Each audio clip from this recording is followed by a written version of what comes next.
Ate, sino yung mga kausap mo? Mag-ina yata ang mga yun. May tinatanong lang. Narinig ko nga eh. Sigurado ka ba na alam mo yung papuntang sitio Kabuko? Oo naman. Para kasing mali ang ibinigay mong direksyon eh. Baka mamaya, imbis na makarating sila sa pupuntahan nila lalo pa sila magkandaligaw-ligaw. Tama yung impormasyon na ibinigay ko sa kanila. Ako pa ba? Magkakamali? Nakarating ka na ba sa lugar na yon? Hindi pa. Paano mo nalaman ang pagpunta doon at saan sasakay? Basta, alam ko lang. Sana nagsabi ka na lang na hindi mo alam, kesa nagmarunong ka. Pwede naman sila magtanong sa iba eh. Parang wala ka namang bilib sa akin eh. Alam ko nga ang papunta ron. Lahat naman kasi alam mo eh. Alam ko naman talaga. Ano na naman bang problema mo? Ayoko lang kasi na may mapahamak na ibang tao dahil sa pagmamarunong mo. Ikaw nga lumayo-layo muna sa akin ha, Brianna? Matagal na akong naiimbierna sa'yo eh. Pwede ba yun? Nasa iisang bubong lang naman tayo nakatira. Magkulong ka sa kwarto mo para hindi kita nakikita. Makaalis na nga lang. Ate, saan ka naman pupunta? Wala ka nang pakialam. Ano ba ang problema niya? Para yun lang yung nagagalit na siya. Ang ugaling pabida sa pamilya, sa trabaho at lalo na sa mga okasyon, ay nagdudulot din ng masamang impresyon sa mga taong nakapaligid sa atin. Minsan ang mga ginagawa pa natin ay siyang nagdadala ng kapahamakan sa atin at sa mga mahal natin sa buhay. Magandang araw, Miss Gwen, at sa lahat ng mga tagapakinig ng inyong channel. Tawagin niyo na lang ako sa pangalang Brianna. 25 years old at tubong Antipolo. Gusto ko pong ibahagi ang karanasan ng aking ate Ashley. May pahintulot po niya na isalaysay ko ang kanyang kwento na may kinalaman sa kababalagan sa inyong channel. Sana magustuhan din ng mga kapwa ko tagapakinig ang istoryang ibabahagi ko na hango sa totoong pangyayari. Matagal nang hiwalay ang mga magulang namin. Mas pinili namin ni Ate Ashley ang tatay namin dahil bukod sa alam namin na mamahalin at aalagaan niya kami, mas may kakayanan din siya na buhayin kami. Sa ngayon may sarili ng pamilya ang nanay namin, pero wala silang anak ng kinakasama niya. Paminsan-minsan nabibisita namin siya ng kapatid ko dahil malapit lang naman ang tinitirhan nila. Dumating na ba si Itay? Hindi pa. Tumawag siya kanina na gagabihin daw. Nagaya daw yung katrabaho niya sa bahay noon dahil birthday. Ay nako, mabuti naman.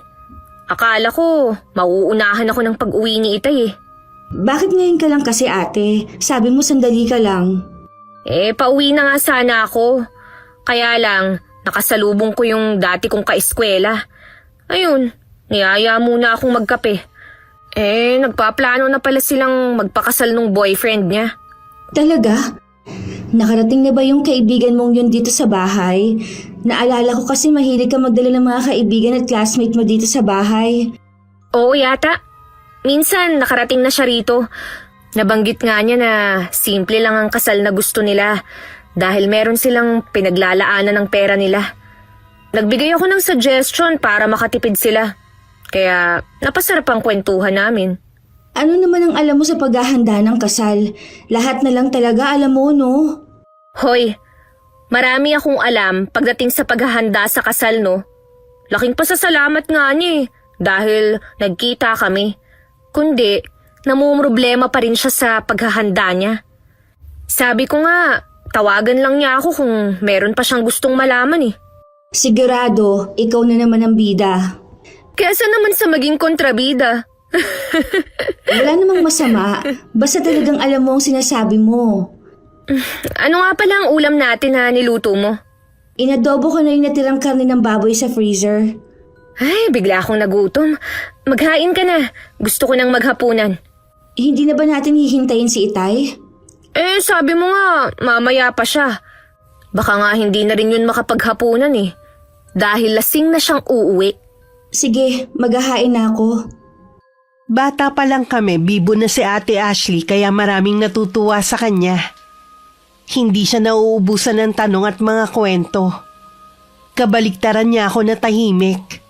Magsasalita lang kapag merong nagtatanong. Hanggang lumaki kami, ganun pa rin siya. Yun nga lang maraming naiinis sa kanya. Kahit hindi siya tinatanong, sumasagot siya at lahat alam niya. Gusto rin niya lahat ng atensyon ng mga tao sa kanya lang. Bilang kapatid, inuunawa ko na lang siya kahit may mga oras na naiinis na rin ako. Tumigil na rin ako sa pag-iimbita ng mga kaibigan ko dahil siya lagi ang pumapapel. Pakiramdam ko na babaliwala ako. Tulog pa ba ang ate mo? Opo, Tay. Anong oras po kayo nakauwi kagabi? Pasado 12:00 na siguro yun. Parang gising pa ang ate mo eh. Bukas pa kasi ang ilaw niya nung dumating ako. Sigurado po yun. Sanay talaga si ate sa puyatan eh. Wala ba nababanggit ang ate mo kung kailan ulit siya magtatrabaho? Naghahanap naman po siya eh. Hindi pa nga lang siya tinatawagan. Kahit po ako, nag-a-apply na rin. Ay, hindi naman sa minamadali ko kayong magkaroon ng trabaho, anak. Kaya lang kasi, 1 taon na lang magre-retiro na ako sa trabaho. Gusto ko lang kasi na nasa maayos na kayong kalagayan.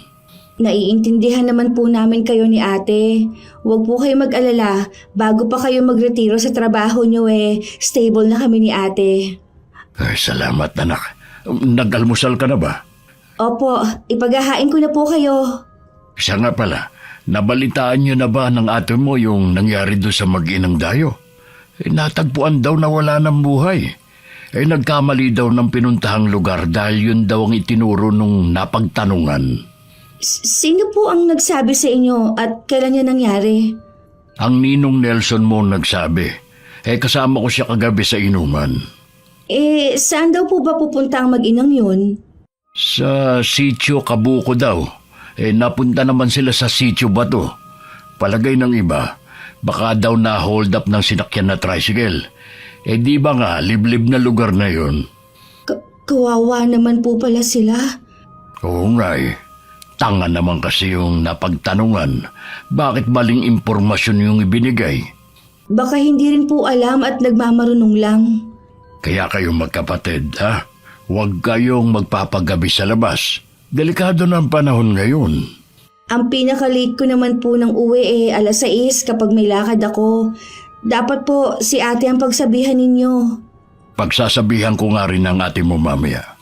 Akala yata niya hindi ko alam na gumagala siya kasama ng mga kaibigan niya at gabi na umuwi. Kain na po kayo.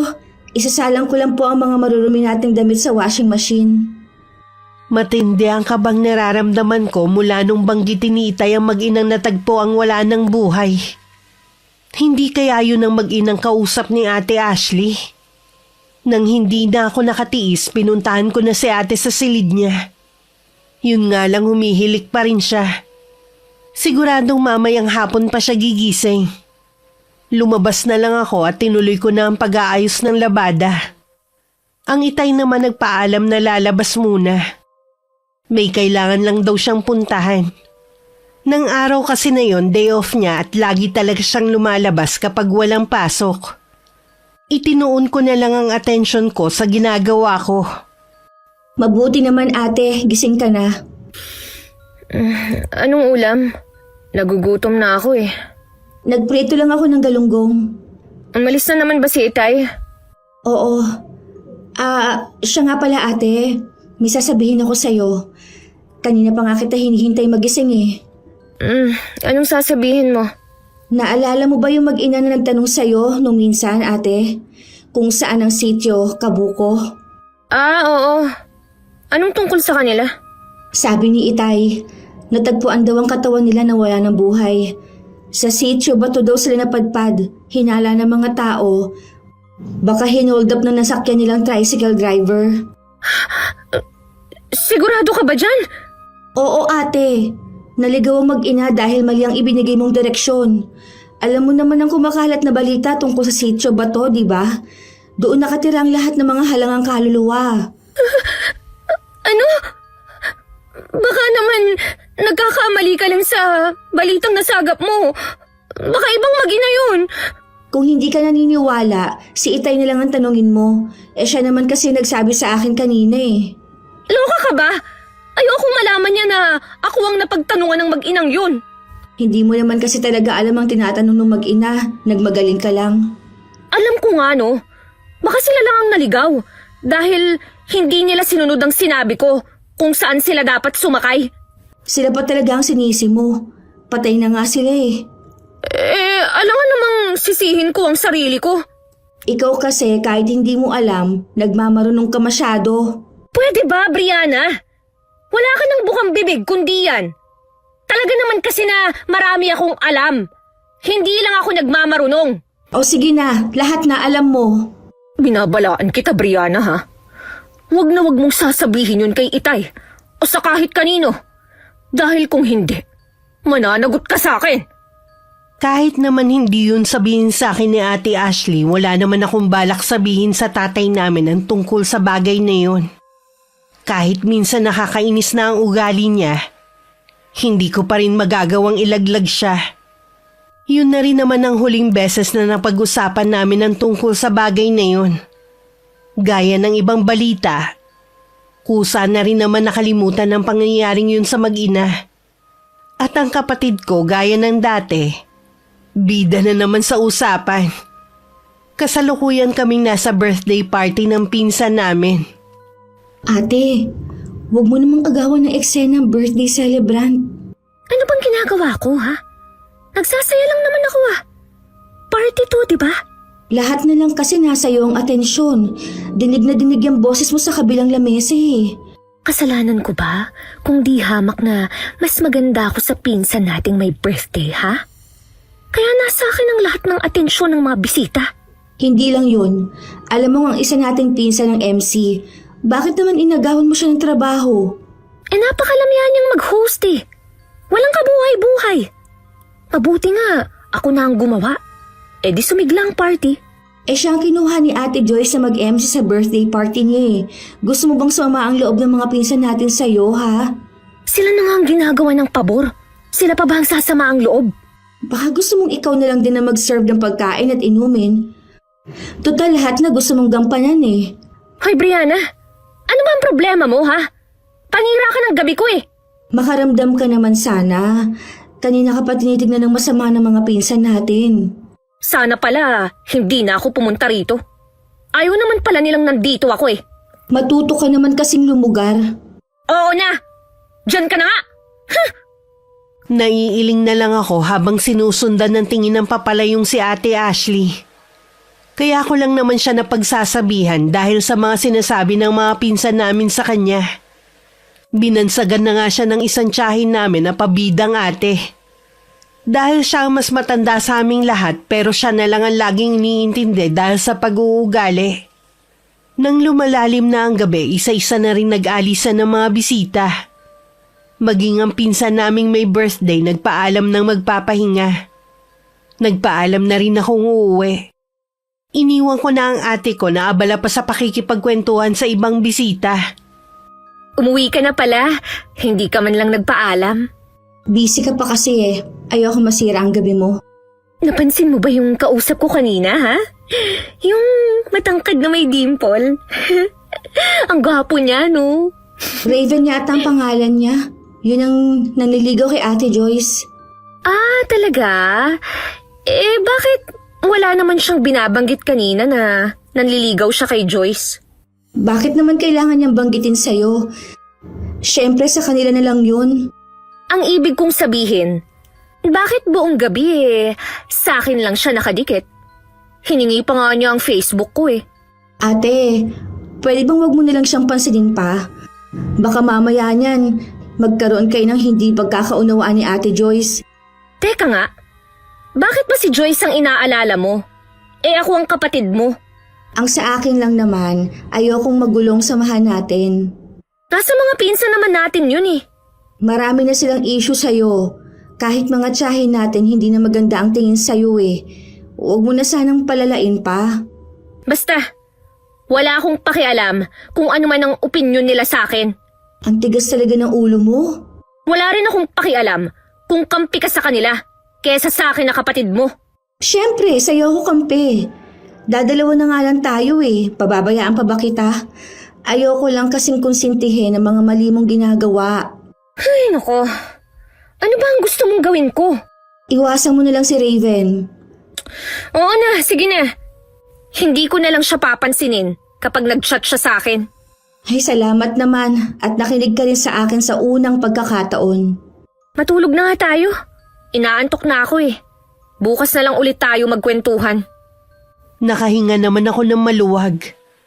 Akala ko mahihirapan akong pakiusapan ng kapatid ko. Kahit kasi ang mga tiyahin namin kanina kung ano-ano ang pinupukol na masasamang salita kay ate. Ipinagtanggol ko naman siya. Kaya lang pati ako nakatingim ng hindi magagandang salita. Ipinagdasal ko na lang ang mga naganap kanina at mga kamag-anak namin na sana wag nang lumala. Kinabukasan tanghali na ako nagising. Wala na rin sa bahay si Itay. Inaasahan ko na matagal pagigising si Ate Ashley. Pero nagulat ako na ilang sandali lang bumangon na rin siya. Bakit ang aga mong gumising? May lakad ka ba? Mamaya pa naman, pagkatapos magtanghalian. Gumising lang ako para tulungan ka sa gawaing bahay bago ako umalis.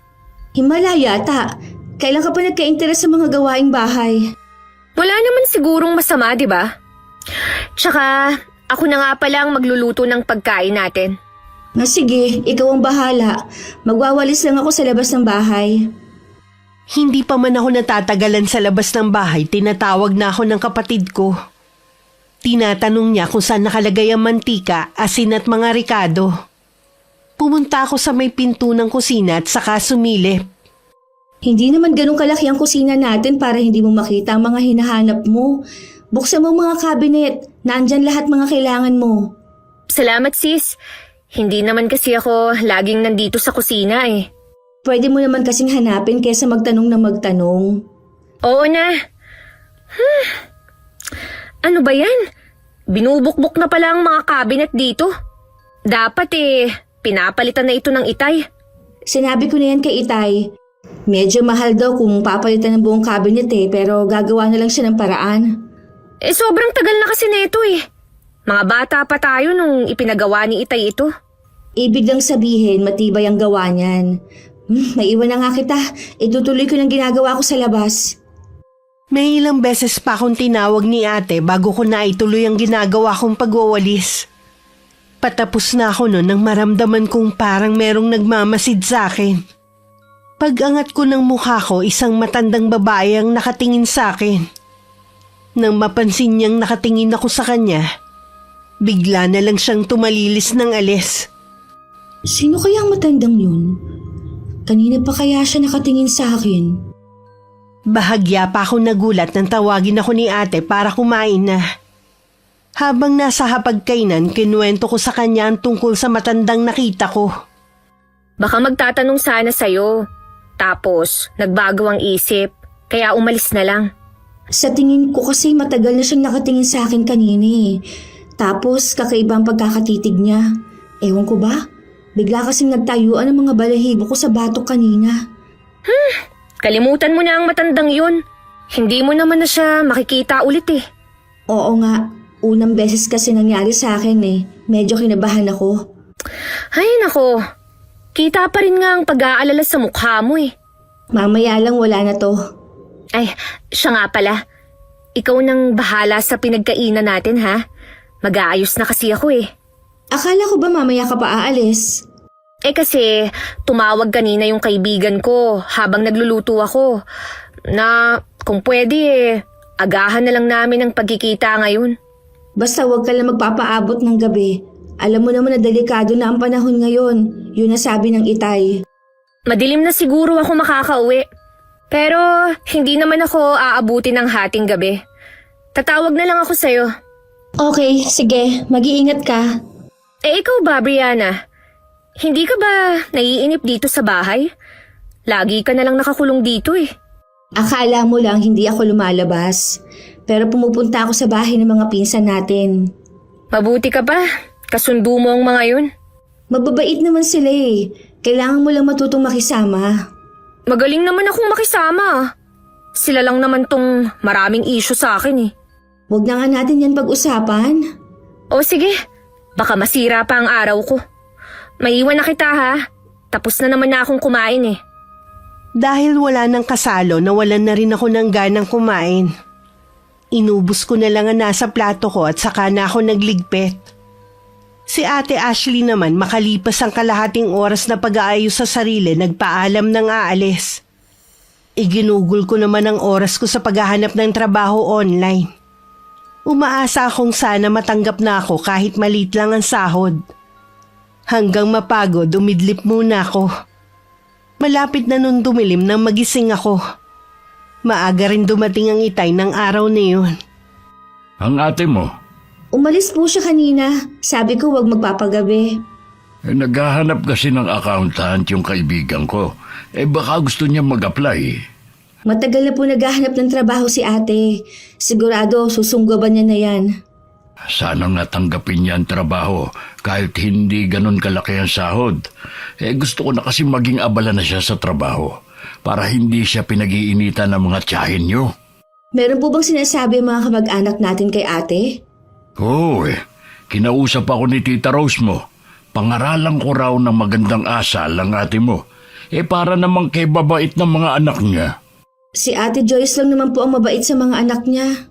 Hindi ko alam kung anong problema nila sa ate mo. Magaling naman siya makisama.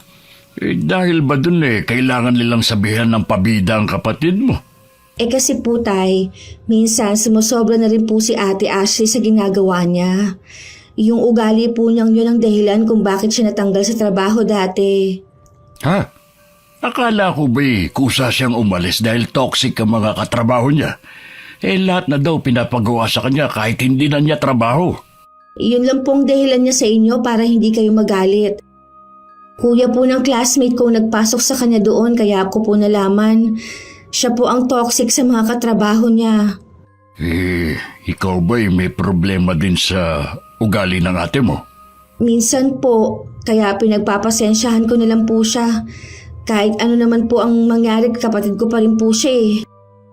Tama yan. Kahit ikaw ang mas bata, kung ikaw naman ang masigit na nakakaunawa, intindihin mo na lang ang ate mo. Kakausapin niyo po ba? Hindi ko pa nga alam Kaya lang sabi ng Tita Rose mo, galit daw ang mga pinsan niyo sa ate mo. Ano ba kasi nangyari sa birthday ni Joyce? Marami po, tay. Hindi niyo lang po napansin kasi late na kayo dumating. At ang mga pinsan ninyong lalaki ang kausap ninyo noon. Kaya hindi niyo po napansin ang tensyon. Kaya nga sabihin mo sa akin. Una po, kinuha niya po ang atensyon ng mga bisita. Imbis na ang atensyon nila na kay Ate Joyce. Inagawan din po niya ng mic ang isa naming pinsan. At siya ang naging MC nung gabing yun. Para nga pong siya ang may birthday Kinausap po ako ng mga pinsan namin, kaya pinagsabihan ko po siya nung gabi na yon. Kaya lang, nagtalo lang kami. Kaya pala maaga kang umuwi nung gabing yun. Sa tingin ko po, tay, nasira ni ate ang gabing yun ni Ate Joyce. Baka po yun ang dahilan kung bakit nagagalit si Tita Rose. Sa sobrang kaabalahan ko rin sa trabaho, hindi ko na kayo nasusubaybayan. Pasensya ka na anak ha. Hindi naman po kayo nagkulang sa amin. Baka po yun na talaga ang ugali ni ate. Nakuha niya sa nanay niyo ang ugali niyang yon at sa akin naman ang ugali mo. Sana po magbago na si Ate Ashley. Masakit din po kasi sa akin ang mga sinasabi nilang hindi maganda Kapag may ginawa o may nagalit ulit sa ate mo, sabihin mo sa akin ha. Ako na ang bahalang umayos. Opo, tay. Nagluluto pa lang ako nang tumawag si Ate Ashley na pauwi na. Pero wag na raw namin siya hintayin sa hapunan dahil busog pa naman siya. Hanggang makatapos na lang kami ng hapunan, hindi pa rin siya nakakauwi. Patingin-tingin na rin si Itay sa orasan sa dingding. Nang hindi na makatiis, sumilip na siya sa bintana. Kanina pa nagsabi na pauwi na raw siya pero hanggang ngayon wala pa rin.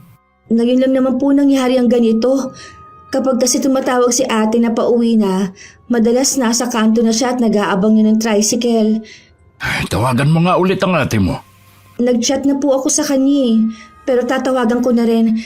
Hindi po kaya meron lang siyang dinaanan? Maaga pa naman kung tutuusin.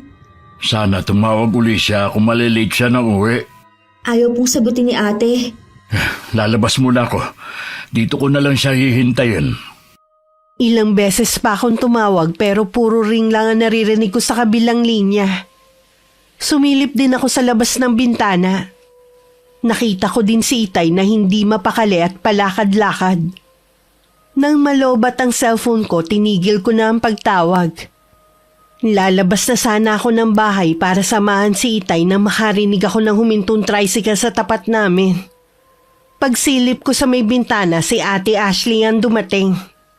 O Tay, bakit po kayo nandito sa labas ng bahay? Kanina pa kasi kami nag-aalala sa iyo eh. Sabi mo kasi pauwi ka na.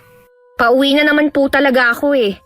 Kaya lang po, nasira yung sinasakyan kong tricycle. Lahat po ng dumadaan eh, punuan ng sakay. Sana nag-reply ka man lang o tumawag ulit. Pasensya na po Tay ha.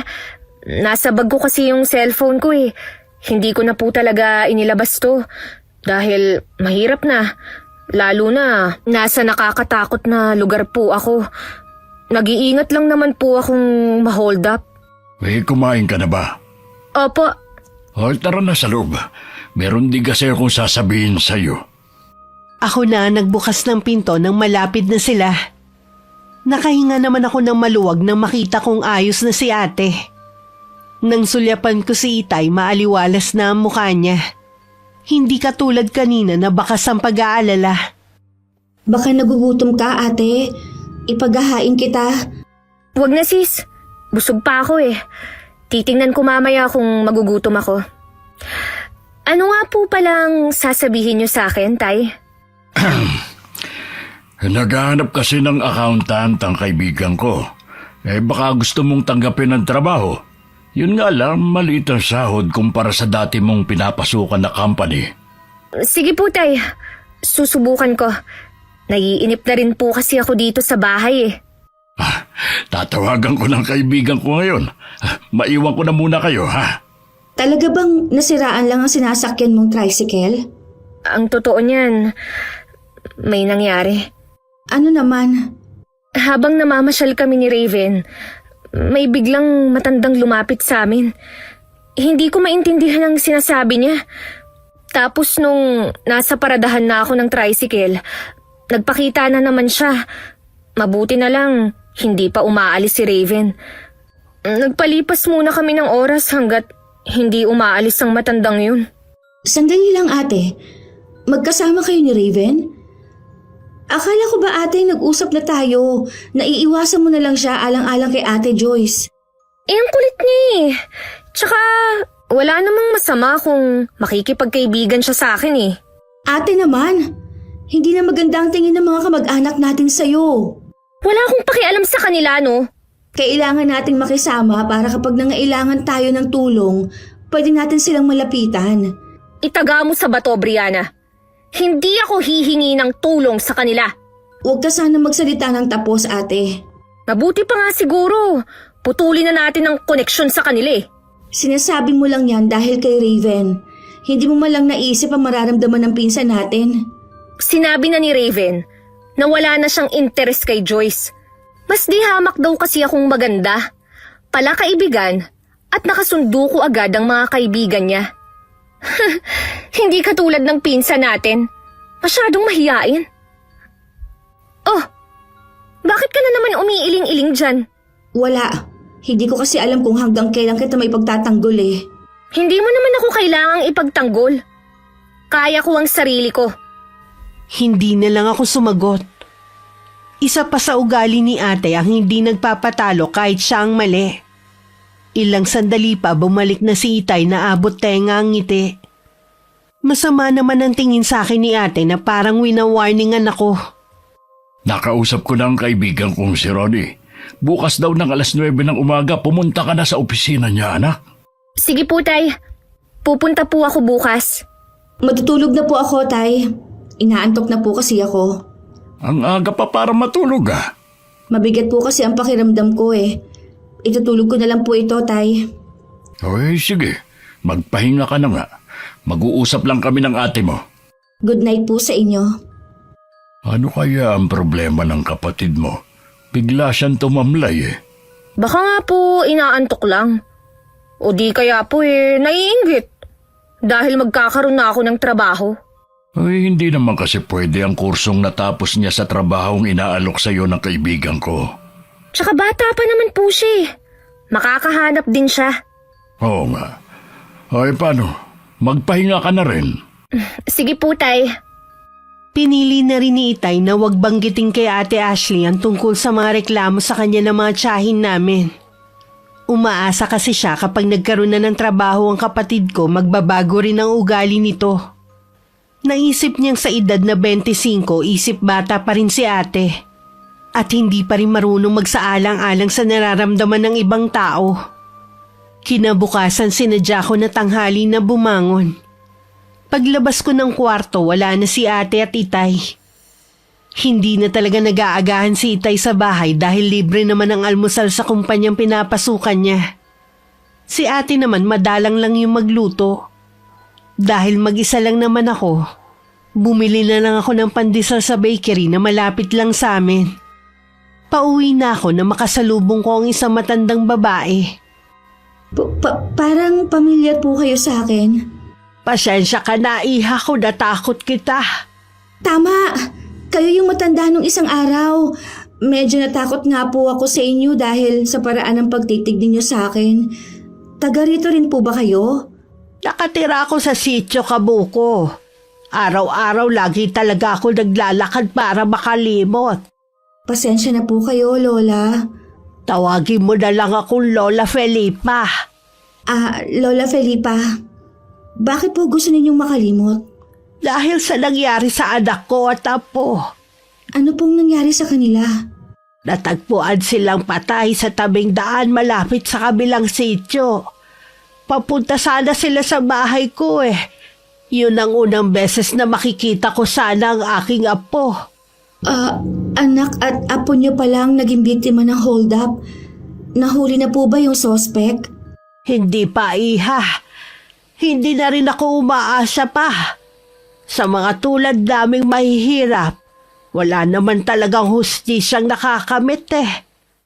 Lola, tara po muna sa loob ng bahay namin. Kumain muna kayo. Hindi na, iha. Salamat na lang. Pauwi na rin naman ako sa amin eh. Kung ganun po ipapara ko na lang po kayo ng tricycle. Wala akong dalang wallet, iha. Maglalakad na lang ako gaya ng ginagawa ko. Huwag na po kayo mag-alala. Ako na po ang magbabayad. Gusto ko lang pong makauwi kayo ng ligtas sa bahay ninyo. May kasama po ba kayo sa inyo? Oo, iha. Meron naman. Ayan na po ang tricycle, Lola. Sumakay na po kayo. Manong, ito po ang bayad ni Lola ha. Pakibaba po siya sa mismong bahay niya. Salamat sa'yo, iha. Pagpalain ka sa kabaitan mo. Mag-ingat po kayo, Lola. Tinanaw ko pa ang papalay yung tricycle na sinasakyan ni Lola Felipa. Hindi ako umaalis sa kinatatayuan ko hanggat nakikita ko pa ito. Sa di kalayuan, nakatanaw pala sa akin si Tita Rose. Akmang papasok na ako sa gate namin nang tawagin niya ako. Tita Rose, kayo po pala. Nasaan na ang pabida mong kapatid, ha? Umalis po siya kanina para mag-apply ng trabaho. Pakisabi sa kanya wag na siya ulit tutungtong sa pamamahay namin kahit may okasyon. Bakit naman po? Alam ko na mabait ka, pero hindi ang ate mo. Alam na namin na nagkikita sila ni Raven. Masyadong nasaktan ng anak ko dahil sa ginawa niya. At maging nung birthday nito. Pasensya na po, Tita Rose, sa mga ginagawa ni ate. Wala na tayong magagawa. Hindi na naman siya magbabago eh. Pinagsasabihan naman po namin siya ni Itay. Siya nga pala. Huwag ka basta-basta makikipag-usap sa mga hindi mo kilala. Nakita kasi kita na nakikipag-usap dun sa matanda. Baka yun pa ang magdala sa inyo sa mas malaking kapahamakan. Naging palaisipan sa akin ang mga sinabi ni Tita Rose. Biglang sumagi sa akin na matandang babae. Mukha naman siyang mabait. At bakas pa ang matinding lungkot sa kanyang mga mata. Bigla ko naisip kung alam kaya nito na may kinalaman ng kapatid ko sa pagkapahamak ng mag-ina. Nalungkot din ako dahil nagkaroon na ng lamat ang relasyon namin kay na Tita Rose dahil sa ginawa ni Ate Ashley. Kung hindi na pala welcome ang kapatid ko sa bahay nila, mapipilitan na rin akong wag dumalo kahit imbitahin pa nila ako. Mas lalo ko tuloy minadali ang paghahanap ng trabaho. Parang ayoko na kasing mamalagi sa bahay dahil lalo lang ako mag-iisip. Aba, mukhang masaya ka yata ngayon, ha? Natanggap na po ako sa trabaho, Tay. Nakapasa po ako sa interview kanina. Masaya ako para sa iyo, anak. Ano magiging trabaho mo? Sa call center po, Tay. Katulad ba yan ang trabaho ng pinsan mong sige? Opo, Tay. Balita ako malaki sahod dyan, ha? Kaya lang laging puyat. Ayos lang, Tay. Hindi naman ako laging panggabi eh. Kahit papano panatag na ako kapag nagretiro na ako. Baka kasi hindi sumapat ang pensyon ko sa ating tatlo.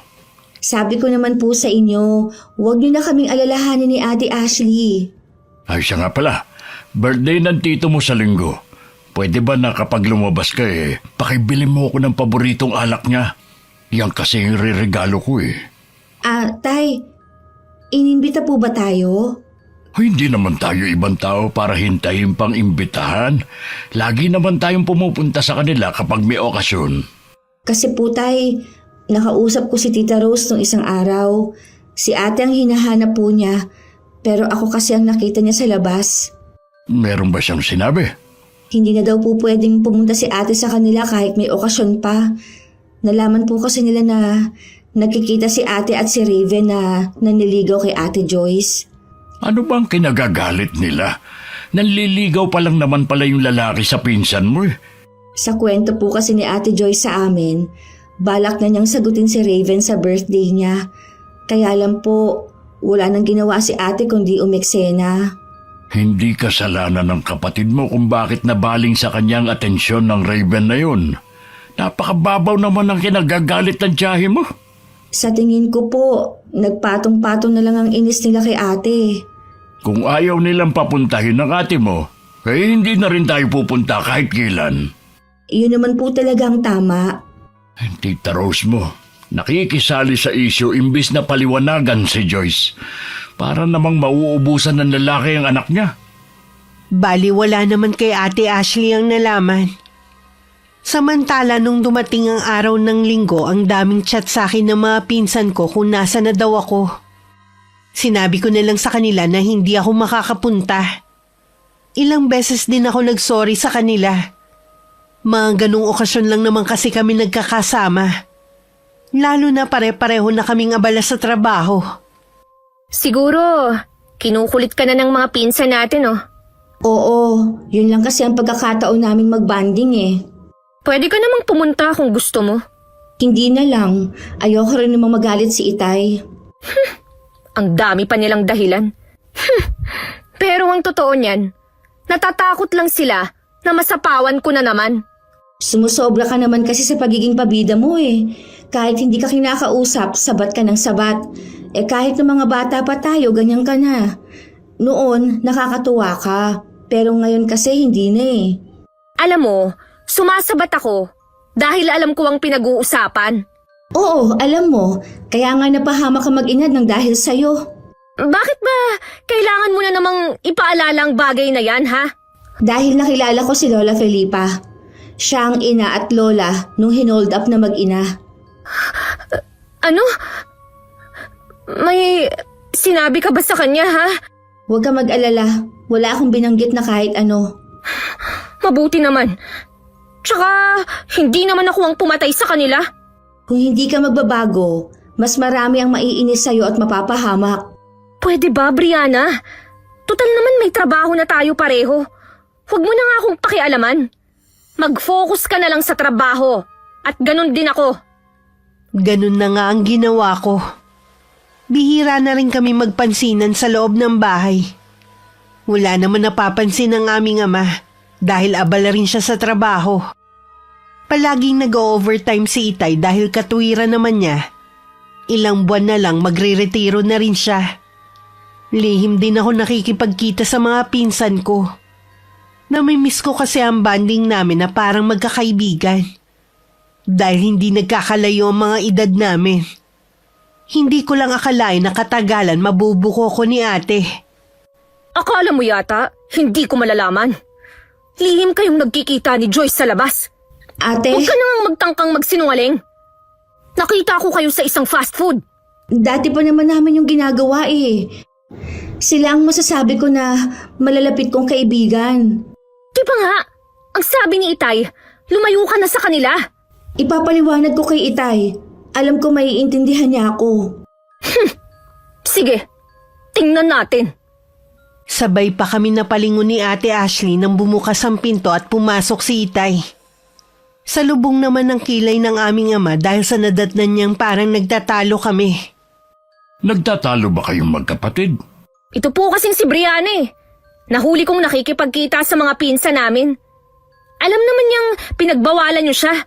Pero sige pa rin ang pakikipagbanding sa mga yun. Ako ang kapatid mo. Pero sa kanila siya kumakampi. Totoo ba ang sinasabi ng ate mo? Hayaan niyo po ako magpaliwanag, Tay. Ay sige, makikinig ako. Alam niyo naman po na mula pagkabata, sila ng mga kalaro at mga tinuring kong kaibigan. Wala naman po kaming pinag-aawayan para umiwas ako sa kanila. Hindi po tama na dahil kay ate, magagalit din ako sa kanila. Baka mamaya kasi meron kang sinasabi sa kanila tungkol sa akin. Napag-usapan na namin na tuwing magkikita kami, walang magbabanggit sa'yo. Tsaka, wala na namang problema kay Ate Joyce kung sa'yo na naniligaw si Raven eh. Basta. Sumunod ka na lang sa amin ni Itay. Kapatid lang kita. Wala kang karapatang pakialaman ng buhay ko. Ikaw itong may problema sa kanila. Labas na ako dun. Wala ka palang kwentang kapatid eh. Tama na! Huwag na kayong mag-away. Ikaw, Ashley, hayaan mo na lang ang kapatid mo.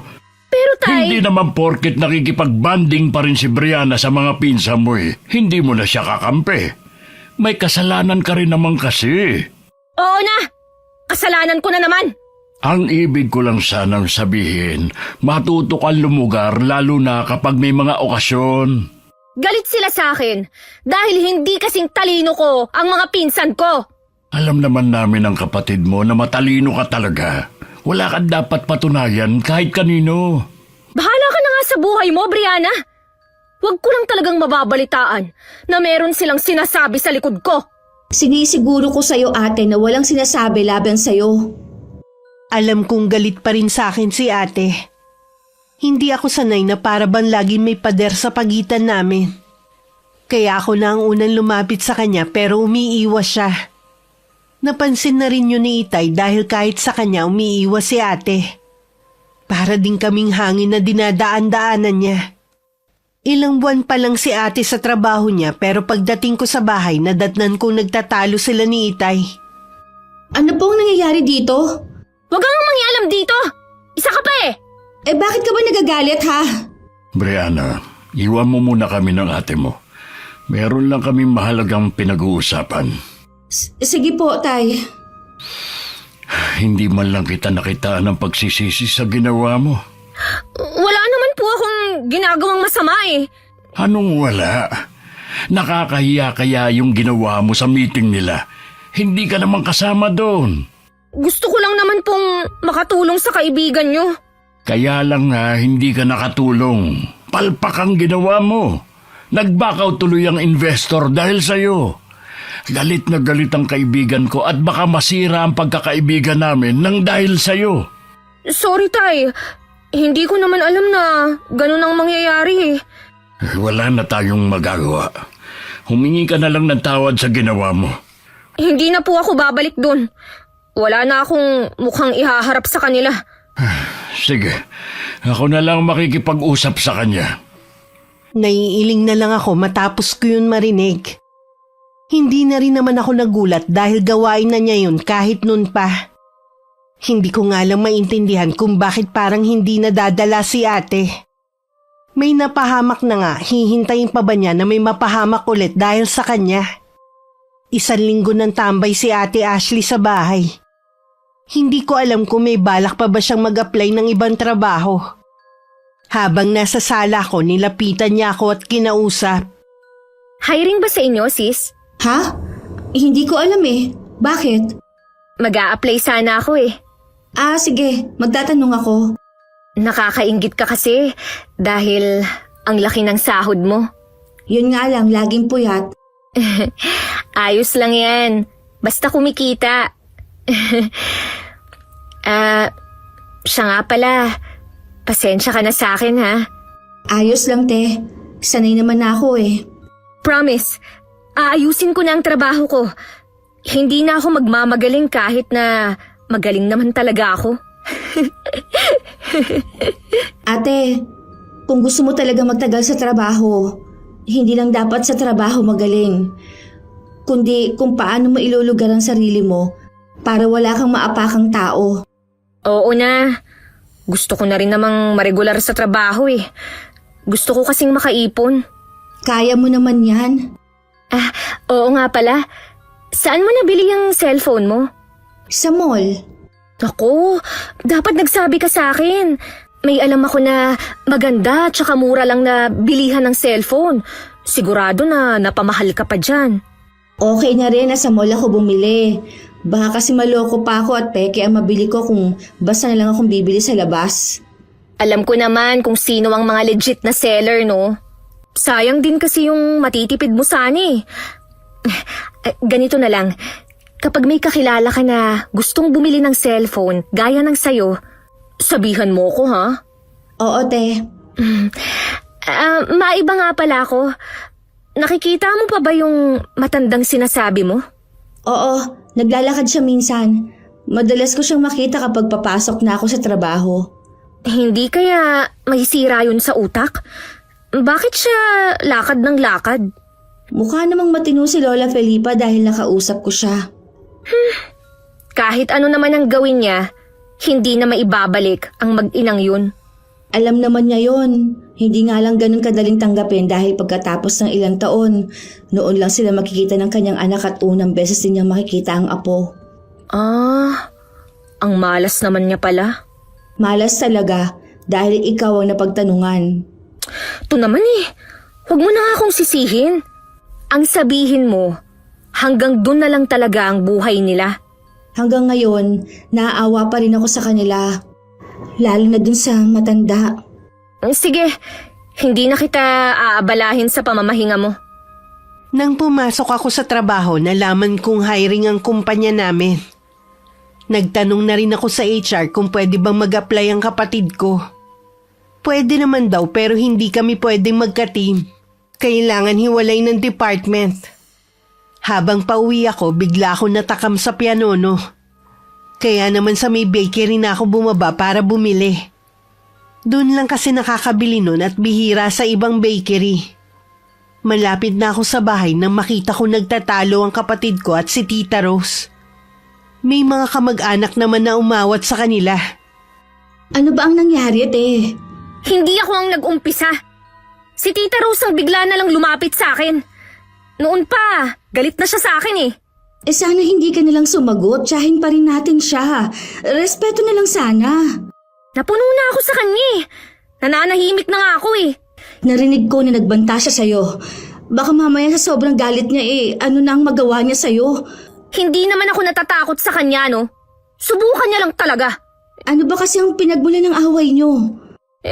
Kung ano-ano kasi ang pangiinsultong sinabi niya eh. Hindi ko alam kung paano niya nalaman ang tungkol sa dati kong trabaho. Sana kahit anong galit mo, hindi mo pinatulan si Tita Rose. Lalo ko lang tuloy mapapasama. Alam mo namang kampi sa kanya ang mga kamag-anak natin eh. Wala na akong pakialam pa. Hindi mo man lang inisip ang itay natin. Hindi naman siguro magagalit sa akin si Itay. Tsaka, ipinagtanggol ko lang naman ang sarili ko eh. May maganda pa naman ako ibabalita sa'yo. Ano yun? Hiring ba sa inyo? At pwede akong mag-apply? Oo, magkaiba nga lang tayo ng department. Ayos lang yan. Basta makapasok ako sa company nyo. Gumanda naman ang mood ni Ate Ashley. Nasira lang ulit nung dumating si Itay. Sa anyo nito mukhang nakapagsumbong na si Tita Rose sa kanya. Tahimik lang kami ni ate na nakaupo sa mahabang upuan. Naghihintay sa sermon ni Itay. Hindi ko kayo pinag-aral para maging basto sa mga kamag-anak natin. Si Tita Rose naman po kasi ang nagsimula eh. Nagpapahangin lang ako sa labas. lumapit siya sa akin para lang insultuhin ako. Sapat na dahilan ba yon para sigawan mo siya at sagutin siya sa harap ng maraming tao? Nagdilim na po kasi ang paningin ko kanina eh. Kapag alam ko naman na nasa katwiran ka, lagi naman kitang ipinagtatanggol. Dahil sa ginawa mong to, para mo na rin sinabi na totoong inaakusan nila sa'yo. Sorry po, tay. Huwag ka sa akin mag-sorry. Pumunta ka sa Tita Rose mo at humingi ka sa kanya ng dispensa. Sa taas ng pride nun, hindi yun tatanggap ng sorry ko. Kahit paano, subukan mo. Ayoko po, tay. Iba na lang ang ipagawa niyo sa akin. Talagang paiirali mo na naman ang katigasan ng ulo mo, ha? Wala nga po akong kasalanan. Kahit wala kang kasalanan, bilang respeto na lang sa tita mo, ikaw na magpakumbaba. Hindi po ako lalapit sa kanya. Kahit ano po ang mangyari. Ashley! Ashley, bumalik ka rito! Huwag kang bastos! Nag-uusap pa tayo! Ashley! Hayaan niyo lang po si ate. Maiisip rin po niya ang mga mali niyang ginagawa. Ay, naging bulag ako sa mga maling ginagawa ng ate mo. Baka akala niya dahil hindi ko siya pinapagalitan noon, tama na lahat ng ginagawa niya. Ako na lang po ang pupunta kay Tita Rose at hihingi ng dispensa sa ginawa ni ate. Magpalipas ka muna ng ilang araw. Baka ikaw pa mapagbalingan ng galit ng tiyahin mo. Kilala ko ang hipag kong yun. Sige po, tay. Huwag na po kayo magalit. Baka kayo naman po ang mapano. Gaya ng bili ni Itay, nagpalipas muna ako ng ilang araw bago ko pumunta sa bahay ni Tita Rose. Pero hindi ko siya matsyempohang nasa kanila. Hanggang umabot na ng 1 linggo. Nakapasok na rin si ate sa kumpanyang pinapasukan ko. Dahil magkaiba kami ng department, wala akong balita sa kanya. At hindi rin kami nagkakasabay ng pagpasok at pag-uwi. Gaya ng ginagawa ko bago umuwi ng bahay, dumadaan ako sa bakery. Habang naglalakad pa uwi, sa di kalayuan nakita ko si Lola Felipa at Tita Rose na nag-uusap. Sa hindi malamang dahilan, may kaba ako naramdaman. Para na rin akong ipinako sa kinatatayuan ko. Hindi ko alam kung gaano ako katagal na nakatayo lang. Basta na malayan ko na lang wala na sila sa kinatatayuan nila. Ano kaya ang pinag-usapan nila? Magkakilala pala si Tita Rose at Lola Felipa. Baka naman nagtanong din na matanda sa tiyahin ko. Tuluyan na akong hindi nakahingi ng dispensa sa tiyahin ko. Pinasabi ko na lang kay Ate Joyce. Sabi naman ito, hindi naman daw galit sa akin ng nanay niya. Inamin din naman ng pinsan ko na mainit talaga ang dugo ni Tita Rose sa kapatid ko. Lalo pa raw nadagdagan dahil sa mga ginawa nito. Akala ko rin maayos na ang trabaho ni Ate Ashley. Pero ganun na lang ang gulat ko nang may makarating sa aking balita. Puro negatibo ang sinasabi sa kanya ng mga katrabaho namin. Parang gusto ko na talagang sumuko sa kapatid ko. Ano na naman ba ang ginawa ko, ha? Akala mo yata hindi nakakarating sa akin ang mga ginagawa mo. Kung ano man ang naririnig mo, wala lang yun. Mga inggit lang ang mga yun. Mahalin mo ang trabaho mo kung gusto mong magtagal dito. Ano pa ba ang ginagawa ko? Masipag naman akong pumasok ah. Ginagalingan ko naman ang trabaho ko para hindi ka mapahiya. Ayoko lang kasi na magkaroon ka na naman ng kaaway. Iba-iba ang mga tao dito. Hindi natin alam ang iniisip nila. Huwag mo sanang masamain ang sinasabi ko sa'yo, ate. Kung makapagsalita ka, parang ikaw ang mas matanda sa atin ah. Hindi na importante kung sino ang ate sa atin. Basta makinig ka naman, kahit alang-alang na lang kay Itay. Alam kong para akong nakikipag-usap sa hangin. Pero kahit papano napangaralan ko ulit si Ate Ashley. Bahala na siya kung susundin niya ako o hindi. Nagpasya na rin kasi ko na wag na siyang pakialaman pa sa mga ginagawa niya. Kung gusto niya magpa-impress na magaling siya sa lahat ng gawain, bahala na siya. Malamang yun talaga ang ugali niya. Ang malaki ang bilib sa sarili. Sana lang sa pagtagal matutunan din ni ate ang mahalagang aral sa pag-uugali at pakikipagkapwa-tao. Lola Felipa! Ay, ginulat niyo naman po ako sa bigla ninyong pagsulpot. Kamusta na po kayo? Ayos lang ako, Iha. Balita ko maganda na ang trabaho mo. Natutuwa ako para sa'yo. Salamat po, Lola. Tuloy po muna kayo sa bahay. Hindi na, Iha. Dito na lang tayo mag-usap. Baka ito na rin ang huling beses na makikita mo ko. Bakit naman po? Magpapakalayo-layo na po ba kayo?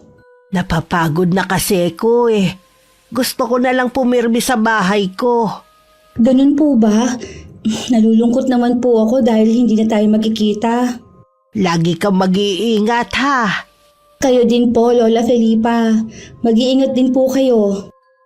Kahit pangalawang beses ko palang nakakausap si Lola Felipa, nakakaramdam na ako ng lungkot. Dahil hindi ko na siya makikita na naglalakad dito sa lugar namin. Bala ko rin sana siyang pasakayin sa tricycle. Pero napansin kong may kasama siyang dalagita. Bago naglakad palayo, lumingon pa sa akin ng matandang babae at saka kumaway. Kilala mo pala ang matandang yun? Kayo po pala, Tay. Anak ni Lola Felipa ang mag-inang hinold up. Talaga?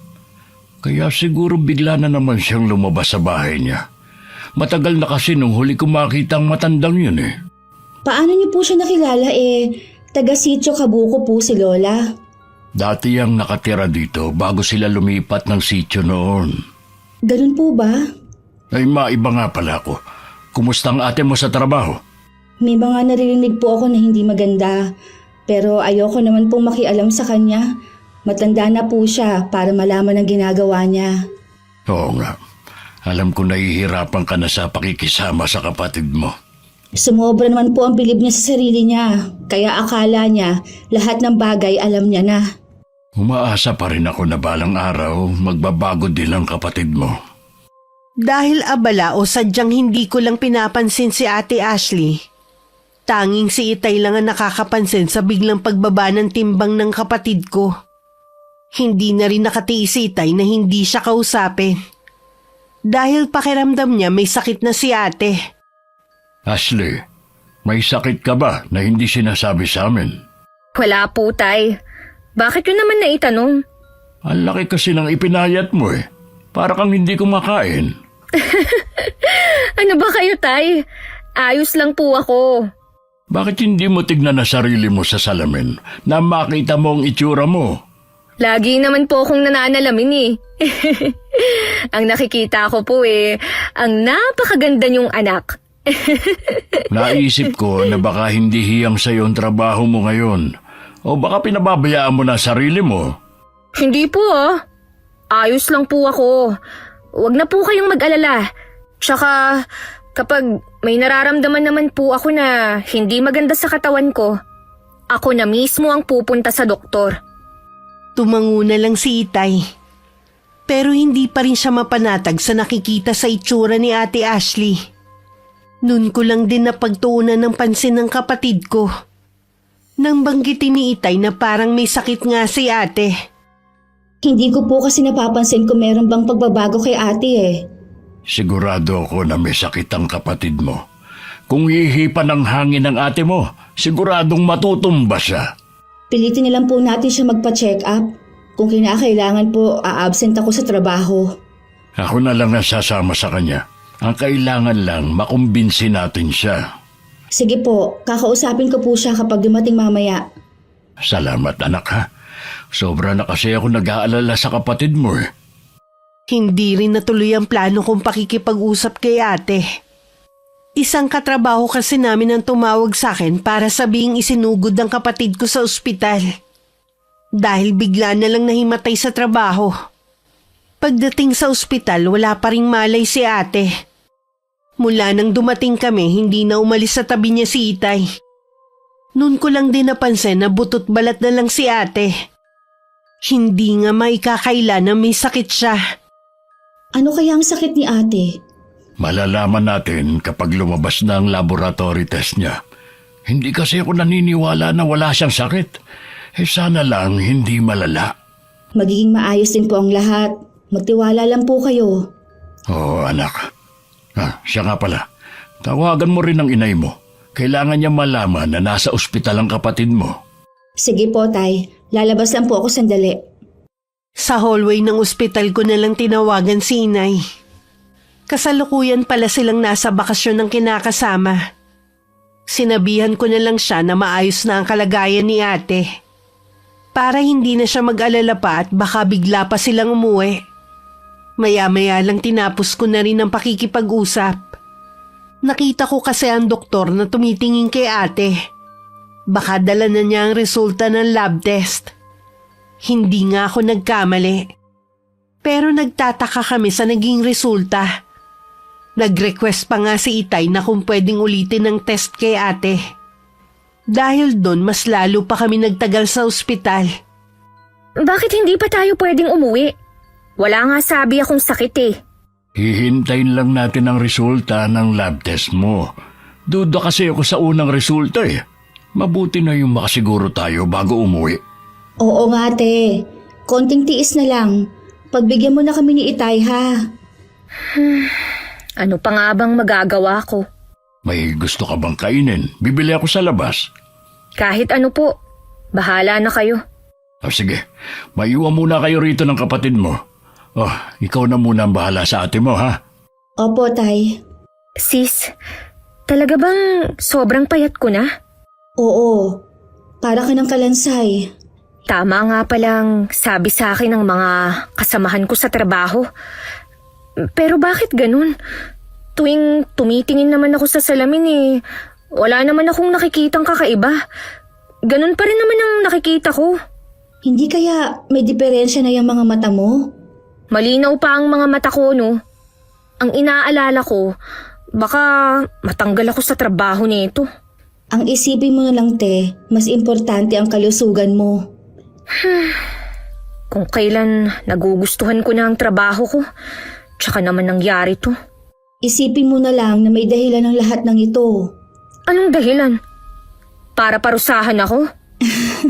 Grabe ka naman magsalita. Hindi parusa ang pagkaka-ospital mo.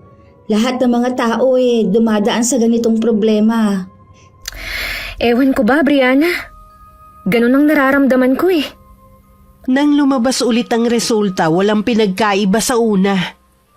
Dahil sinabi naman ng doktor na pwede nang lumabas si ate ng araw na yun, inuwi na namin siya sa bahay. Si tatay na lang muna ang nag-aalaga sa kanya habang nasa trabaho naman ako. Nagtanong-tanong na rin ako sa mga malalapit kay ate sa trabaho. Ang sabi lang nila madalas daw na mapag-isa ang kapatid ko at naging tahimik lang. Baka meron lang pinagdadaanan ng ate mo. Tinanong ko kasi si Raven. Ang sabi niya, matagal na silang hindi nagkikita. Ewan ko ba tay? Tingin ko mas may malalim pang dahilan. Naisip ko nga na magpatawag ng albularyo. Baka yun ang mas makatulong sa ate mo. May kilala ba kayo? Meron sana, kaya lang matagal na siyang hindi nang gagamot. Nag-uulyanin na rin kasi matandang yun. Sino pong tinutukoy niyo? Si Aling Felipa. Marunong po palang manggamot si Lola Felipa. Kaya lang tay, baka tanggihan niya si ate na gamutin. Bakit naman? Kasi po, naging instrumento ang ate para mapahamak ang anak at apo ni Lola Felipa. Hindi naman kasi alam ni ate kung saan ang sakayan ng papuntang sityo. Hayun, nagmagaling na naman. Ibang direksyon po yata ang naituro ni ate. Bakit ngayon mo lang sinabi yan? Nangako po ako kay ate na hindi ko sasabihin sa inyo. Napilitan nga lang po ako dahil hinihingi ng pagkakataon. Subukan pa rin natin. Sige po, gusto ko rin naman pong malaman ang sakit ni ate Bukas na bukas din pupunta ako sa sityo. Ngayon sana, kaya lang gabi na. Delikado na kung ngayon ako pupunta doon. Para bang gustong hadlangan ng panahon ng plano ni Itay na sunduin si Lola Felipa. Nag-aagaw liwanag pa lang kasi nang biglang bumuhos ang malakas na ulan na may kasama pang hangin. Kapag ganun kasama ang panahon, walang bumabiyahe na tricycle. Ayaw po talaga kayong paalisin, tay. Saan po ba sana kayo pupunta? Maghahanap ako ng lunas sa sakit mo. Naniniwala po talaga kayo na may sakit ako, ha? Wala namang masama kung ipapatingin ka namin sa albularyo. Kung wala ka talagang sakit, di mabuti. Makakabalik ka na sa trabaho. Oo nga naman ate. Tuwing sinasabi nyo na baka may sakit ako, ang dami ko nang nararamdaman na sakit sa katawan ko eh. Katulad ng mga binti ko. Para bang may tumutusok-tusok na libong karayom. Kailangan siguro kahit masama ang panahon ay tumuloy na rin ako. Delikado po, Tay. Alam niyo naman na madulas ang daan papunta doon at may bangin pa sa tabing daan. Nahihirapan na kasi ang ate mo eh. Kaya ko namang tiisin, Tay. Huwag na po kayong umalis. O sige, sabihin mo lang kung ano pa masakit sa'yo, ha? Ang mga binti ko lang naman po. Kukunin ko ang langis. Hihilutin kita para mawala ang pananakit. Kinuha ko na ang langis at saka tinanggal ang kumot ni ate. Muntik na ako mapatili kung hindi ko lang napigilan ng sarili ko. Maliban kasi sa buto na lang ang binti niya. Namamaga din ang tuhod niya at may malaking sugat. Aray, hindi ko maituwid ang mga binti ko. Sobrang sakit talaga. Na parang ihiwalay na. Pagkatapos ng gagawin ko, giginhawa ng pakiramdam mo. Ito lang bang binti mo ang masakit? Oo, sis. Salamat ah. Pasensya ka na rin sa abala ko ah. Hindi ka nakakaabala. Natural lang sa magkapatid ang nagdadamayan. Lalo na tayong dalawa lang naman. Sana bumuti na ang pakiramdam ko. Gusto pa kitang ilibre sa paborito mong restaurant. Yan ang unang beses na ililibre mo ako kung sakaling matutuloy. Matutuloy yan. Isasama din natin si Itay. Naiiyak na lang ako habang nakikinig sa kapatid ko. Ilang sandali pa nakatulog na siya. Pero bakas pa rin sa mukha ang sakit na iniinda niya. Nung gabi hindi kami nakatulog ni Itay dahil sa pagbabantay kay ate. Umiiyak kasi siya at may pagkakataon pang napapasigaw. Lahat na ginawa namin para guminhawa ang pakiramdam ni ate. Pero wala pa ring epekto yun. Wala kami nagawa kundi painumin na lang ng pampatulog si ate. Nang mahimbing na siyang natutulog, tsaka ako lumabas ng kwarto niya. Kumusta na ang kapatid mo? Ayos naman po siya. Natutulog na ngayon. Ay salamat naman at maayos na siya. Ako na ang bahala sa mga kapitbahay nating magtatanong bukas kung anong ingay dito sa bahay natin. Magtapat nga po kayo. May ideya na ba kayo kung anong nangyayari kay ate? Imposible kasi na hindi makita ng doktor ang sakit niya. 2 beses natin siyang pinatignan pero pareho po ang resulta. Hindi pa kasi ako sigurado. Pero palagay ko, may kumukulam sa ate mo. Yun din ang pilit na sumisiksik sa isipan ko pero ayoko lang tanggapin. Huwag mo munang sasabihin sa kapatid mo kapag nagising siya bukas. Opo, Tay. Baka hindi rin siya maniwala eh. Kinabukasan gumanda na ang pakiramdam ni Ate Ashley. Pero namumutla pa rin siya. Nagagawa na rin niyang maglakad-lakad. Kailangan lang na may aalalay sa kanya. Malakas na din siyang kumain. Nawala rin ang pag-aalala namin ni Itay sa kanya kahit papano. Nang gumanda na ang panahon, umalis na si Itay papuntang Sitio Kabuko. Habang papunta nga sa lugar, maraming sumasagi sa isip ni Itay katulad na lang ng mga sinasabi ng mga taga samin. Pero pagdating doon, pinabulaanan nun lahat ng mga nakakatakot na sinasabi sa lugar. Mababait naman ang mga residente. At itinuro agad ang bahay ni Lola Felipa. Sino ka nga, iho? Ay tawagin niyo na lang po akong Daniel. Kahit anong piga ko sa utak ko hindi kita maalala. Ano bang kailangan mo sa akin? Gusto ko po sanang ipatingin sa inyo ang anak kong may sakit. Bakit sa akin? Hindi naman ako doktor. Alam ko po, pero magaling po kayong albularya noong araw. Magbabaka sakali po ako na baka pwede po kayong manggamot. Ayoko mangako ha, dahil matanda na ako Malaking tulong po sa akin kung sasama kayo at kung papayag ang mga anak at apo nyo. Tumango naman ang mga kasama niya sa bahay na yon. Mukha din silang mababait. Ang isa sa kanila, siya pa ang nag-ayos ng mga gamit ng matandang babae. Isang dalagita naman ang sumama sa kanila bilang alalay ni Lola Felipa. Nakahinga na ng maluwag si Itay habang pabalik na sa bahay namin. Nang mga sandaling yun, pumasok na ulit sa kwarto si Ate Ashley. Dumadaing kasi siya na giniginaw. Dahil nga siguro halos butot balat na lang siya kaya ang bilis niyang ginawin. Bakit wala pa si Itay? Huwag kang mainip. Darating rin yun. Naiinip na ako. Gusto ko na bumalik sa dati. Kaya lang, kapag ganito ang itsura ko, tatanggapin pa kaya ako sa trabaho? Bakit hindi? Ang kailangan mo lang naman magpagaling. May nakakaalam ba sa mga kamag-anak natin ng kalagayan ko? Wala. Ayaw kasi ni Itay na ipaalam. Hindi naman daw kasi makakatulong sa atin. Ang bait talaga ni Itay. Gusto lang niya akong protektahan laban sa mga mapanghusga nating kamag-anak. Huwag mo muna silang isipin. May nabasa ako. Kapag daw may sakit o may nararamdaman sa katawan, kailangan lang daw na positibo mag-isip at iwasan din ang magalit. Hindi ko lang kasi maiwasan eh. Alam ko na hindi rin maganda ang naging tingin mo sa akin. Inayunan mo rin sila na ganun akong klase ng tao. Tapos naman na yun eh. Huwag na nating pag-usapan pa. May narinig akong tumigil na tricycle. Sigurado si Itay na yon. Lumabas ako at sinalubong ko si Itay at Lola Felipa na hindi na nagulat nang makita ko. Habang nasa biyahe, nabanggit na ni Itay ang tungkol sa akin. Pagdating sa loob ng bahay, pinaupo ko muna ang mga bisita at inalok ng maiinom.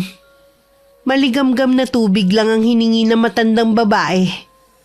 Salamat po Lola na pumayag kayo na gamutin ng kapatid ko. Kahit ang dami ko na nakakalimutan, ayoko pa rin tanggihan ang mga humihingi ng tulong sa akin. Sana po mapagaling ninyo si Ate Ashley. Gusto na po niyang makabalik sa dati niyang buhay.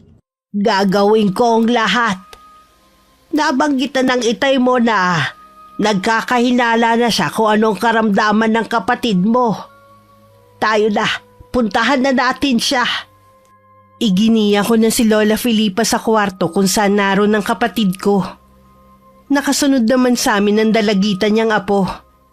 Si tatay naman kasalukuyang nasa kusina ng mga sandaling yun. Napasukan naming nakapikit si ate at bakas na naman ang sakit sa mukha niya. Nang tawagin ko ang pangalan niya tsaka siya nagmulat ng mga mata.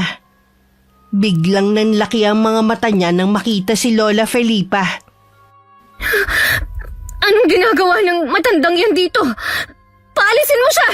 Ate, siya si Lola Felipa. Tutulungan ka niya gumaling. Paalisin mo siya, Brianna! Walang magagawa ang matandang yan!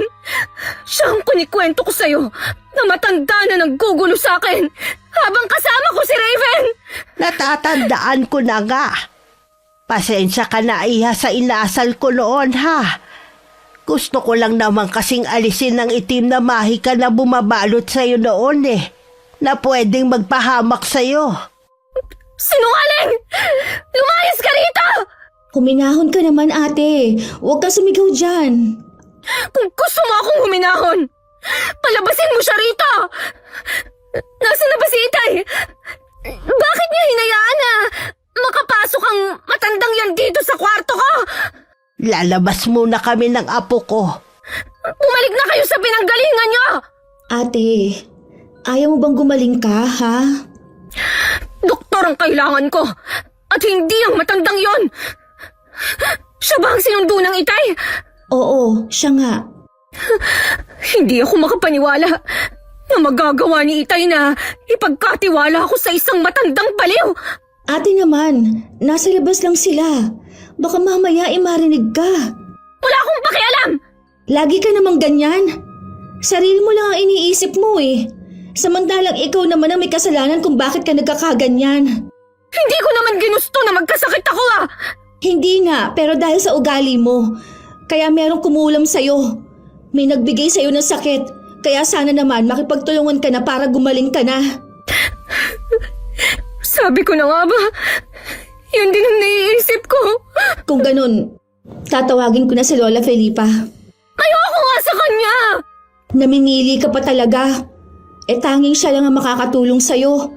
Kung ayaw mo, di wag. Bahala ka na nga sa buhay mo.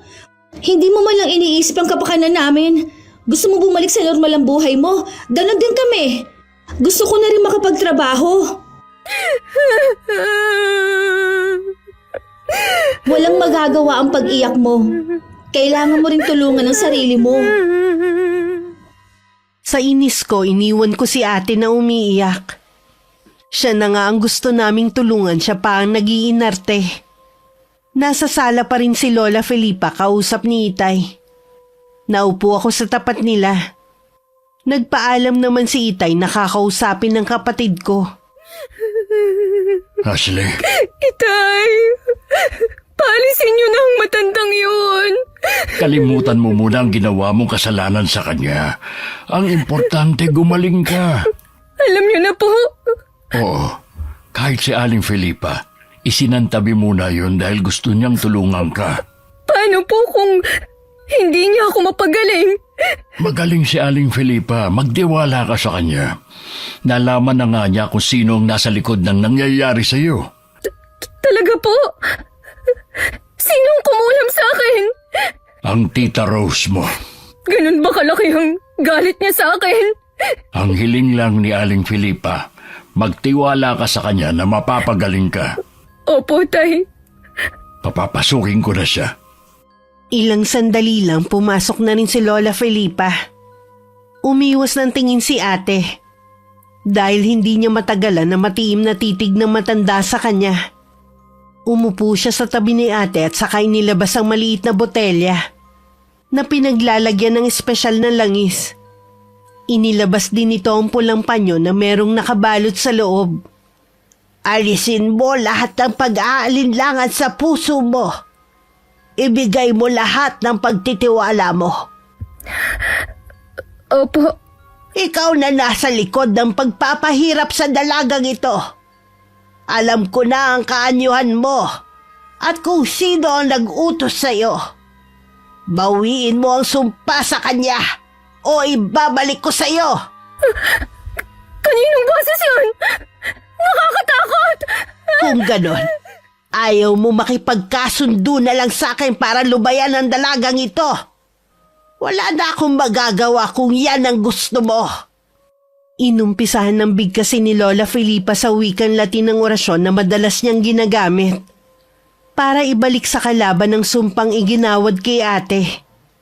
Sa ginagawa nito, parang hinihigop ang buong lakas ni Ate Ashley.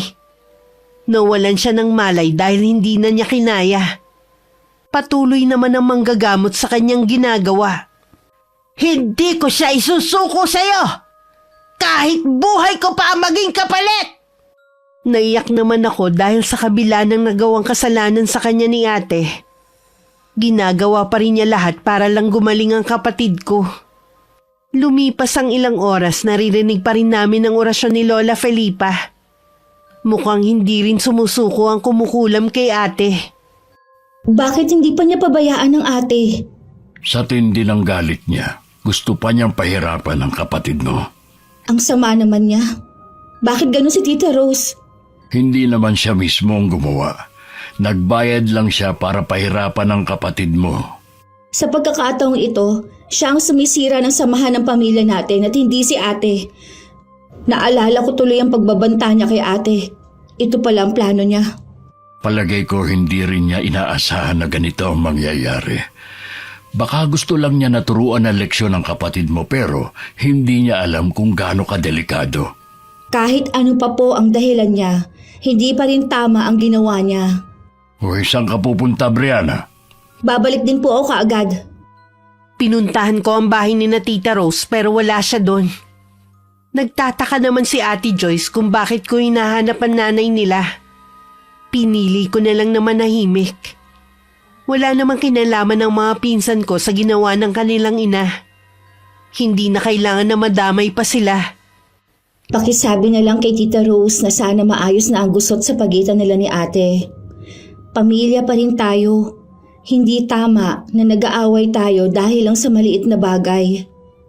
Lingid sa akin, nasa loob lang ng bahay si Tita Rose at narinig ang sinabi ko.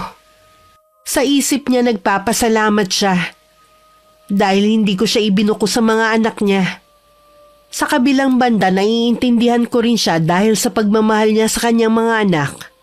Kaya nakagawa siya ng isang bagay na alam ko naman na pinagsisisihan na niya. Marami namang pagkakataon na naging mabuti siya sa amin. Lalo na nung iniwan kami ni Inay. Pagbalik sa bahay, nasa sala na ulit si Lola Felipa. Hapong-hapo ang kanyang anyo. Hindi na dapat siya napapagod sa kanyang edad. Magaling na ang kapatid mo. Kailangan lang niya ng pahinga. Maraming salamat po sa inyo, Lola Felipa. Pasensya na po kung napagod kayo. Wala ito, iha. Ang mas importante, ligtas na ang kapatid mo. Lola, may itatanong sana ako sa inyo. Ano yon, iha? Nakita ko po kayo nun na nag-uusap ni Tita Rose. Ano pong pinag-usapan ninyo nun? Siya ang nagsabi sa ginawa ng ate mo. Nagalit ako nung una sa nalaman ko. Pero sa bandang huli, pinatawad ko na lang ang kapatid mo. Maraming salamat po. Napakabuti po ninyo. Sa bawat pagkakamali natin, may natututunan tayo. Naniniwala ako na nagising na sa katotohanan si Ashley. Maging aral sana sa kanya na hindi sa lahat ng oras siya lagi ang bida. Bigyan din niya ng pagkakataon ng iba na ipamalas din ang kanilang galing. Bata pa lang po kami, malaki na ang bilib ni ate sa sarili niya. Nadala niya yon hanggang ngayon. Siguro naman, magtatanda na siya. O paano, iha? Aalis na kami ng apo ko, ha? Itatawag ko na po kayo ng tricycle. Habang nakatanaw sa papalayong tricycle na sinasakyan ng maglola, pinlano ko nang lagi kong dadalawin si Lola Felipa sa kanila. Pumasok lang ako sa loob ng bahay nang mawala na sa paningin ko ang sinasakyan nila. Napasukan ko nagising na si Ate Ashley. Mabilis ko siyang nilapitan at niyakapan ng mahigpit. Salamat sis ha. Dahil sa inyo ni Itay, gumaling ako. Hindi mo kailangan magpasalamat. Mahal ka namin ni Itay, kaya lahat gagawin namin. Nag-usap na kami ng ate mo. Hindi na namin ipapaalam kay Tito Enrico nyo ang ginawa ng asawa niya. Basta makita lang namin ng ate mo na nagsisisi siya sa ginawa niya. Kilala po natin si Tita Rose. Isipin na lang po natin ang mga ginawa niyang kabutihan sa atin noon. Siguro, ganoon lang ang isang ina. Nakakagawa ng kamalian kapag ang anak na ang nasasaktan. Balang araw, magiging nanay rin tayo. Tsaka natin siya mas lalong mauunawaan. Araw ng linggo ngayon, pumunta tayo sa simbahan para makapagpasalamat sa Diyos. Kaya mo na ba maglakad, ate? Oo, bumalik na naman ang lakas ko. Hindi namin nakalain na makikita namin si Tita Rose at ang buong pamilya niya sa simbahan. Lumapit si ate sa kanya at nag-usap sila. Nagyakapan pa sila at alam namin na nagkapatawaran na silang dalawa. Mas magaan talaga sa dibdib kapag pinili natin na magpatawad, kesa pairalin ng galit at pride. Sa ngayon ikinasal na si Ate Ashley at kasalukuyan nagdadalang tao. Ako naman sa ibang kumpanya na nagtatrabaho at nakatira pa rin sa bahay ni Itay na 3 taon ng retirado. Pareho kami excited sa pagdating ng bagong miyembro ng aming pamilya. Maraming salamat po sa pagpili ng kwento naming magkapatid, Miss Gwen. Sana kapulutan ng aral ng mga tagapakinig ninyo ang istoryang ibinahagi sa araw na ito. Wakas,